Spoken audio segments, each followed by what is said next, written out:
আশেপাশে তো কোনো গাড়ি দেখতে পাচ্ছি না।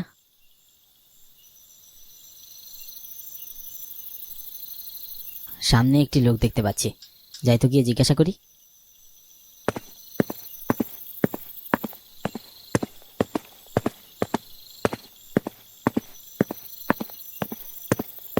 দাদা, একটু সাহায্য যদি করতেন। যে বলুন, কি সাহায্য করতে পারি? আমি খুন্তিপুরে যাব, কিন্তু কোনো গাড়ি তো চোখে পড়ছে না। আসলে দাদা, সন্ধ্যা হয়ে গেছে তো, এর জন্য রাস্তায় খুব একটা গাড়ি পাবেননি। অপেক্ষা করলে দু একটা পেতে পারেন, তবে খুন্তিপুরে যাবে বলে মনে হয় না। এখান থেকে খুন্তিপুর বেশ দূরের গ্রাম। কি যে করি বলুন তো, এখন কি আদৌ কোনো উপায় আছে দাদা?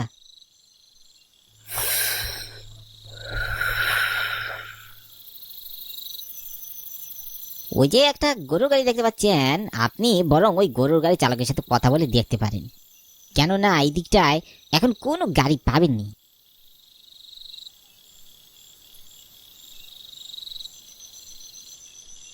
কিন্তু গাড়ির ভিতরে তো বেশ কিছু বস্তাও দেখতে পাচ্ছি, হয়তো ভাড়া হয়ে গিয়েছে। ও আবে হয়তো, তারপরে অপেক্ষা করে দেখুন কিছু বাড়তি ভাড়া দিবেন আর কি। তাই করি। ধন্যবাদ দাদা, বড় উপকার করলেন। ও কিচ্ছু না, সাবধানে যাবেন।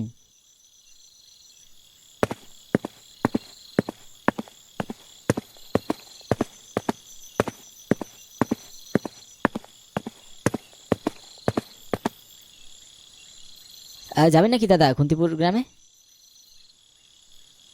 হ, জামু।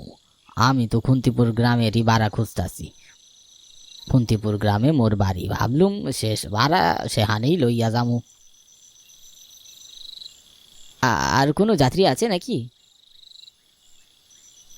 ভাড়া নাই, তবে এই বস্তা তিনটা নামাইয়া দিয়ে আপনারে লইয়া যামু।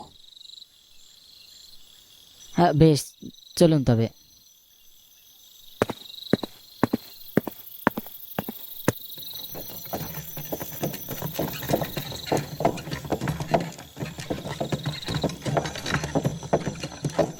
যাক, অবশেষে একটা ব্যবস্থা তো হলো। শীতের রাত, নিস্তব্ধ রাস্তাঘাট, সব মিলিয়ে অন্যরকম ভালো লাগায় মনটা একটু ভালোই লাগছে। আমি সুভাষ রয়, গ্রামে জন্ম হলেও বেড়ে উঠেছি কলকাতা শহরে। অনেক ছোটবেলায় আমার কাকা আমাকে শহরে নিয়ে চলে যায়, তারপর সেখানেই আমার শৈশব কাটে। লেখাপড়া এবং কাজ এখন শহরে। আমি এই গ্রামের জমিদার বল্লভ রায়ের একমাত্র পুত্র। বাবা মারা গেছে বেশ কয়েক বছর হয়ে গেছে। এখন গ্রামে আসার উদ্দেশ্যে পরিত্যক্ত জমিদার বাড়িটি বিক্রি করতে হবে, সেই উদ্দেশ্যে কলকাতা থেকে আমার এখানে আসা। আমি মুগ্ধ হয়ে গ্রামের সৌন্দর্য দেখছি। বেশ কটা বছর শহরে থাকার পর গ্রামের এই শান্ত পরিবেশ দেখার জন্য মন সবসময় অস্থির হয়ে থাকতো আমার। বিশেষ করে শীতের সময়টা আমার গ্রামেই ভালো লাগে। ঝিঝি পোকাদের ডাক শুনতে পেলাম বহু বছর পর। গ্রামের মেঠো পথ দিয়ে গরুর গাড়ি যাচ্ছে, আমি মুগ্ধ চোখে তাকিয়ে দেখছি। গায়ের ঘরগুলো যেন এক একটা শান্তির নিশ।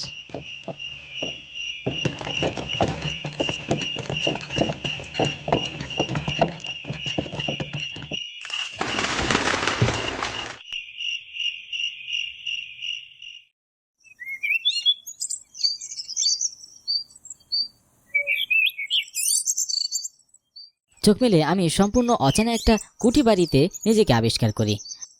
কাল রাতের সব কিছু ধীরে ধীরে মনে পড়ছে। হ্যাঁ, কাল রাতে যে গরুর গাড়িতে করে গ্রামে যাওয়ার জন্য উঠেছিলাম, সেটি মাঝপথে বস্তার ভারে উল্টে যায়। তারপর আমার আর কিছুই মনে নেই। গত রাতের কথা ঠিকমতো মনে করার চেষ্টা করছি, আর তখনই একজন মহিলা ফল হাতে আমার দিকে এগিয়ে আসে। কে এই মহিলা? বয়স তো আনুমানিক 38 কিংবা 40 হবে। ফর্সা গায়ের গড়ন, মেয়েটিকে বেশ চেনা চেনা লাগছে, কিন্তু মনে করতে পারছি না কোথায় দেখেছি।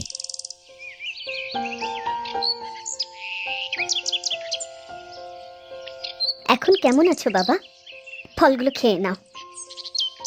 কিন্তু আপনাকে তো ঠিক চিনতে পারলাম না, কে আপনি? আমাকে তুমি চিনবে না। গত রাতে আমার কুঠি বাড়ির সামনে একটি গরুর গাড়ি উল্টে যায়, আমি সেখানেই তোমাকে অজ্ঞান অবস্থায় পাই। আর তারপর সারা রাত্রি সেবা করার পর তুমি আজ মোটামুটি সুস্থ, তবে পুরোপুরি না। কি বলে যে আপনাকে ধন্যবাদ দেবো ভাষা খুঁজে পাচ্ছি না। আসলে আপনি না হলে এই অচেনা গ্রামে হয়তো ওভাবেই পড়ে থাকতে হতো। অসংখ্য ধন্যবাদ আপনাকে। এটা তো আমার দায়িত্ব বাবা। কাউকে বিপদে দেখেও সাহায্য না করলে তো ভগবানও ক্ষমা করবে না আমাকে। আমাকে যেতে হবে, আসলে আমি কলকাতা থেকে এই গ্রামে এসেছি কিছু গুরুত্বপূর্ণ কাজের জন্য। সে কি, এখনো তুমি পুরোপুরি সুস্থ হওনি? এই অবস্থায় তোমাকে যেতে দিয়ে কি করে বলো তো? তুমি বরং আমার এখানে দুদিন থেকে যাও, কোনো সমস্যা নেই। তারপর নিজেকে সুস্থ মনে হলে চলে যেও। আমার যে যেতেই হবে, কাজটা খুবই জরুরি। তাই আমি চলে যাওয়ার জন্য বিছানা থেকে উঠতেই হঠাৎ মাথা ঝিম করে ওঠে, শরীরের সমস্ত শক্তি নিঃশেষ হয়ে যায়। আসলে মহিলাটির কথাই সঠিক, আমার শরীর খুব বেশি দুর্বল, হয়তো অতিরিক্ত রক্তক্ষরণের কারণে এমন হয়েছে। বলেছি না তুমি সম্পূর্ণ সুস্থ হওনি এখনো, বিশ্রাম করো। মহিলাটি চলে গেলেন। একটি অপরিচিত বাসায় দুদিন কি করে থাকবো সেটাই ভাবছি। যে কাজে এসেছি সেটাও সমাধান করতে হবে। যাক, আগে সুস্থ হয়ে নেই, তারপর বাকি কাজ। আমি আবারও বিছানায় শুয়ে পড়লাম।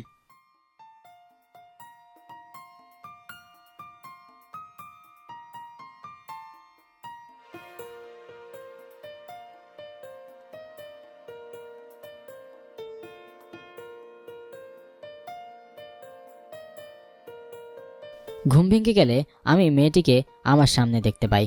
বলা বাহুল্য, মেয়েটি আমার অনেক সেবা যত্ন করছে। আজকালকে কে কার জন্য এতটা করে? সন্ধে হয়ে গেছে, তোমার এখন ফ্রেশ হয়ে কিছু খেয়ে নেওয়া উচিত। ও, অনেকক্ষণ ঘুমিয়েছি। আমি তোমার জন্য খাবার রেঁধেছি, ফ্রেশ হয়ে খেয়ে নাও। আপনার এই সেবার জন্য আমি আপনার কাছে কৃতজ্ঞ। উনি চলে গেলেন। শীতের রাত অনেক দীর্ঘ হয়। আমি ঘরে বসে মেয়েটা সম্পর্কে ভাবছি। মেয়েটা বেশ ভালো। মেয়েটাকে আর বেশি কষ্ট দেওয়া যাবে না। আর একদিন থেকেই এখান থেকে চলে যেতে হবে। যে কাজে এসেছি সেটা দ্রুত শেষ করতে হবে আমায়। আকাশ কুসুম চিন্তা ভাবনা করতে করতে কখন যে ঘুমিয়ে পড়ি টেরই পাইনি।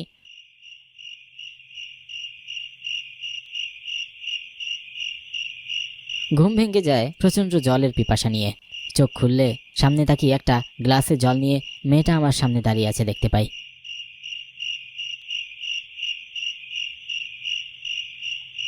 তোমার জল পিপাসা পেয়েছে, তাই জল নিয়ে এলাম। মেয়েটার কথা আমি প্রচণ্ড অবাক হয়ে যাই।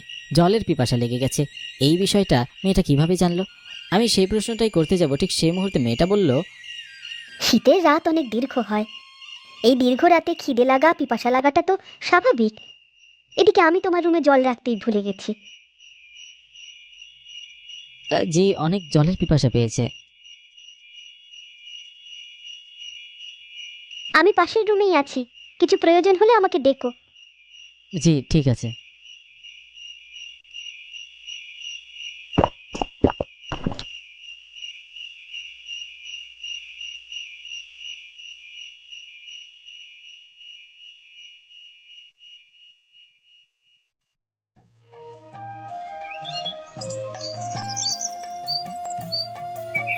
সকালবেলা আড়মোড়া ভেঙে খাটের উপরে বসে থাকি।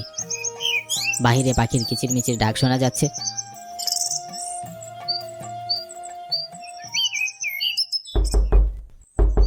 হঠাৎ দরজায় কড়া নাড়ার শব্দে আমি চমকে উঠি।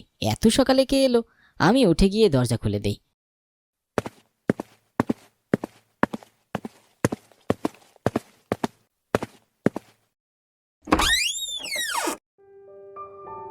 বাবু, আপনি এইখানে? আর আমি আপনারে কত খুঁজে বেড়াইলুম। ওই রাতে আপনি কোথায় ছিলেন? সকালে আমার জ্ঞান ফেরার পর আমি আপনারে খুঁজে পাইনি, তারপরেও আপনার অনেক জায়গা খুঁজছি বাবু। ভালো আছো তুমি? ভালো আছি। তাই আপনি ওই কুটি বাড়িতে কি করতেছেন? তাড়াতাড়ি এ বাড়ি থেকে চলে যান বাবু, এখানে থাকা নিরাপদ না। এ বাড়িটা সুবিধার না বাবু, আপনি চলে আসেন না এখান থেকে। তুমি চিন্তা করো না, আমি ঠিক আছি। তুমি বরং চলে যাও, আমি সুস্থ হয়ে এখান থেকে একাই চলে যাব। মোর কথা শোনেন বাবু, এখান থেকে চলেন। বলছি তো, তুমি চিন্তা করো না, তুমি যাও, আমি সুস্থ হয়ে বাড়ি চলে যাব।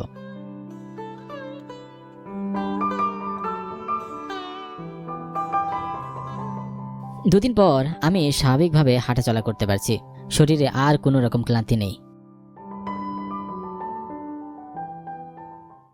আপনাকে যে কি বলে ধন্যবাদ দেব ভাষা খুঁজে পাচ্ছি না। আপনি আমাকে না বাঁচালে হয়তো মারাই যেতাম সেদিন রাতে। আপনার প্রতি আমি চিরকৃতজ্ঞ থাকবো। আপনার যদি কিছু প্রয়োজন হয় আমাকে বলবেন। না না, আমার কোনো কিছুর প্রয়োজন নেই। তুমি যে এই কয়দিন আমার বাড়িতে ছিলে, এটাই আমার সবথেকে বড় উপহার। তোমাকে সুস্থ দেখে ভালো লাগছে।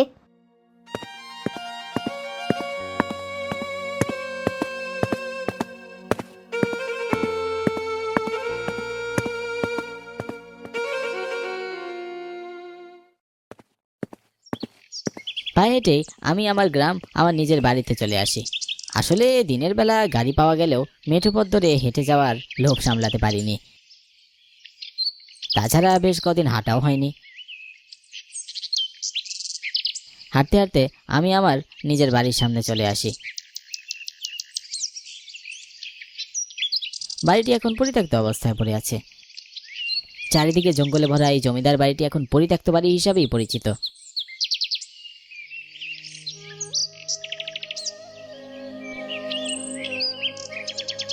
সেই ছোট কাল থেকে কাকাই বাড়ি থেকে আমাকে কলকাতা নিয়ে এসেছেন। গুটি গুটি পা করে আমি বাড়ির ভিতরে প্রবেশ করলাম।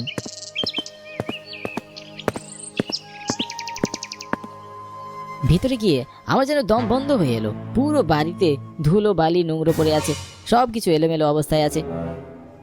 কেউ থাকলে হয়তো এই বাড়িটি আজও ঝকঝকে থাকতো।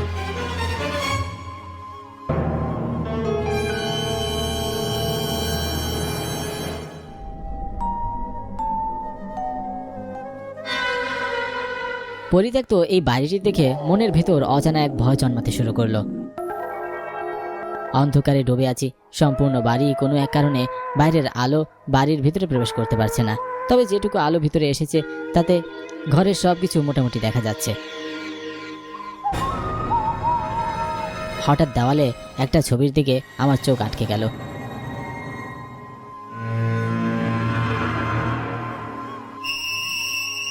ছবিটি ভালো করে দেখতেই আমি যা দেখলাম তা দেখার পর আমি আমার নিজের চোখকেও বিশ্বাস করতে পারলাম না। ছবিতে যে মেয়েটি আছে সেই মেয়েটি আর কেউ নয়। ছবিটি সেই মেয়ের যার বাড়িতে আমি গত 3 দিন থেকে এলাম। আমার বাড়িতে এই মেয়ের ছবি কেন?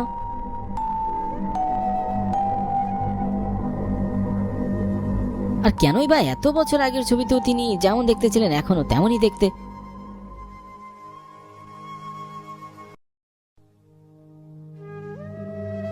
এসব কথা আমার মাথায় ঘুরপাক খাচ্ছিল। এমন সময় পিছন থেকে কেউ একজন আছে এমন অনুভব হওয়ার সঙ্গে সঙ্গে আমি পিছনে ফিরে তাকাই। দেখি একটা লোক চাদর গায়ে জড়ানো অবস্থায় আমার দিকে তাকিয়ে আছে। আমাকে পিছনে ঘোরা দেখে লোকটি চলে যেতে লাগলো। আমিও তার পিছু করলাম।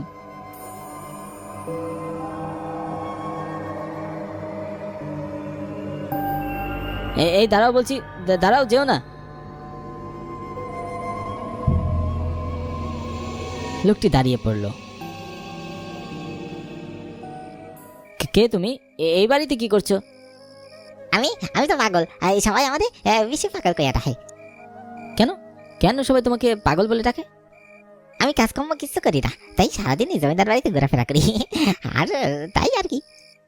এই বাড়ি তো তোমার নয়, তাহলে তুমি এখানে ঘোরাঘুরি কেন করো? আমার তো কেউ নাই, তার মতো কোনো আশ্রয় নাই, তাই আমি আর কি বাড়িতে থাই। আর পরিত্যক্ত বাড়ি, ওই নবুতের ভয়ে তো ডাকা তো প্রবেশ করে না। বহু বছর আগে এই বাড়িতে আমি কাজ করতাম। জমিদার মরার পর এই বাড়িটি দেখাশোনা করার মতো আর কেউ ছিল না। তখন থেকে আমি অবধি এই বাড়িটি দেখাশোনা করছি। তা বেশ করেছো, কিন্তু বাড়ির এমন অবস্থা কেন? একটু গুছিয়ে পরিষ্কারও তো রাখতে পারো নাকি? দেখে একটি বিষয় জানার ছিল। হ্যাঁ, কয়ে ফেলাম। আসলে বাড়িটির ভিতরে আমি যে ছবিটি দেখলাম ওই ছবিটি কার? এটা জমিদার সাহেবের স্ত্রীর ছবি। তুমি আসলেই পাগল। আমি আমার মাকে চিনি। আমার মায়ের জন্মের সময় তিনি মারা গিয়েছে ঠিকই, কিন্তু তার একটা ছবি আমার কাছে এখনো আছে। আপনি কে বাবু? আমি জমিদার বল্লভ রায়ের একমাত্র পুত্র সন্তান সুভাষ রায়। মানে মাফ করবেন কথা বাবা, আমি আপনারা চিনতে পারি নাই। ঠিক আছে, কোনো সমস্যা নেই, কিন্তু তুমি বলো তুমি মিথ্যা কেন বললে? কেন বললে যে উনি জমিদার সাহেবের স্ত্রী?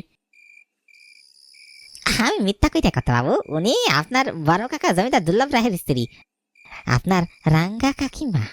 রাঙ্গা কাকিমা? রাঙ্গা কাকিমার নাম শুনে আমার বুকের ভিতরটা টপ করে উঠলো। আমার আজও মনে আছে রাঙ্গা কাকিমার কথা। আপনার বাবারা ছিলেন দুই ভাই, বড় ভাই জমিদার বল্লভ রায় যিনি আপনার বাবা, আর জমিদার দুর্লভ রায় যিনি আপনার বড় কাকা।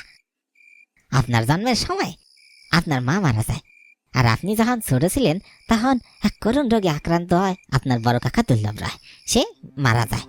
তিনি ছিলেন আমাদের একমাত্র জমিদার, সততা ও নিষ্ঠাই ছিল তার একমাত্র লক্ষ্য। তিনি মারা যাওয়ার পর তার জমিদারের সব দায়ভার চলে যায় জমিদার বল্লভ রায়ের উপর, অর্থাৎ আপনার বাবার কাঁধে। জমিদার দুর্লভ রায়ের কোনো সন্তান ছিল না, তিনি ছিলেন নিঃসন্তান। তার স্ত্রী রাঙ্গা কাকিমা আপনার নিজের সন্তানের মতোই বড় করছেন, কখনো কাউরে বুঝতে দেন নাই যে সে আপনার সন্তান নয়। ছোটবেলায় রাঙ্গা কাকিমা আমাকে কতই না আদর যত্ন করতেন। রাঙ্গা কাকিমা এখন কোথায় আছে? তিনি আজ বহু বছর আগেই মারা গেছে। কি পাগলের মতো কথা বলছো? রাঙ্গা কাকিমা মারা কি করে যেতে পারে? আপনার বাবা বল্লভ রায় এই জমিদার বাড়ি সহ সব সম্পত্তি বিক্রি করে কলকাতায় যেতে চেয়েছিলেন, কিন্তু যখন এই সম্পত্তি বিক্রয় করতে হইব তখনই সে বাধার সম্মুখীন হয়। এই সম্পত্তি তো তার না, এই জমিদার বাড়ি সহ সব সম্পত্তি বিক্রি করতে হইলে জমিদার দুর্লভ রায়ের স্ত্রী রাঙ্গা কাকিমার স্বাক্ষর লাগবে। আর তাই বল্লভ রায় কাকিমার কাছে গেলে রাঙ্গা সম্পত্তি দিতে রাজি হন, কিন্তু তিনি বলেন তিনি এই সব সম্পত্তি সুভাষ অর্থাৎ আপনার নামে লিখা দিব।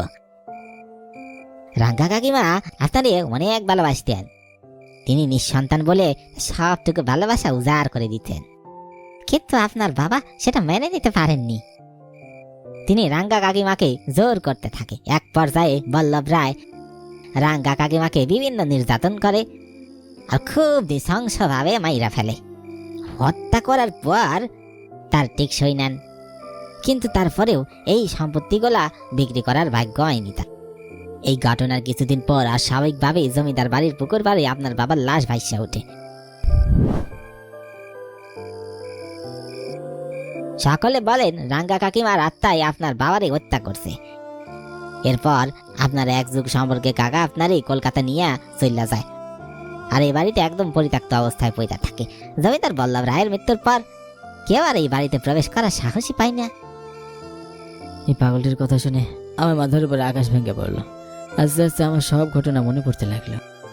আমি যেন এক অন্য জগতে পৌঁছে গেছি। মাথায় হাজারো চিন্তা, বারবার শুধু আমার রাঙ্গা কাকিমার কথাই মনে পড়ছে। মন বলছে হয়তো সেই কুটি বাড়িতে গেলে আমি রাঙ্গা কাকিমাকে আবার দেখতে পাবো।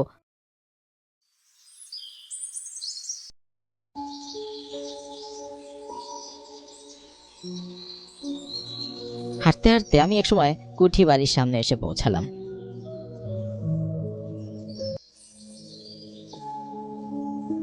কুঠি বাড়ির দরজা ঠেলে ভিতরে যেতেই আমার পায়ের নিচ থেকে যেন মাটি সরে গেল। মুহূর্তেই আমার গা শিউরে উঠল। নিজের চোখকেই বিশ্বাস করতে পারছি না। আজ সকালেও যে ঘর ছিল ঝকঝকে পরিষ্কার, মানুষ থাকার উপযোগী, কিন্তু কিছু সময়ের ব্যবধানে এই ঘর একদম ফাঁকা।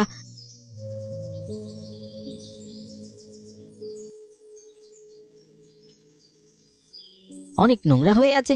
দেখে মনে হচ্ছে এই বাড়িতে গত কয়েক বছরেও কেউ থাকেনি। আমার আর বুঝতে বাকি রইল না, আসলে রাঙ্গা কাকিমাই আমাকে বাঁচিয়েছে। রাঙ্গা কাকিমা মৃত্যুর পরেও তার আদর যত্ন ভালোবাসা থেকে আমাকে বঞ্চিত রাখেননি। আমিও যে তোমাকে ভালোবাসি রাঙ্গা কাকিমা, ক্ষমা করো আমাকে, আমি এতদিন তোমাকে ভুলে গিয়েছিলাম। আমার বাবা খুবই খারাপ লোক ছিলেন, আমিও এরকমই কিছু করতে যাচ্ছিলাম। তবে এখন আমি সব বুঝতে পেরেছি, আর তাই পরিত্যক্ত জমিদার বাড়িটি একটি হাসপাতাল নির্মাণের জন্য এলাকার মানুষদেরকে দিয়ে দিয়েছি। আর সকলকে বলেছি হাসপাতালটির নাম হবে রাঙ্গা সরকারি হাসপাতাল।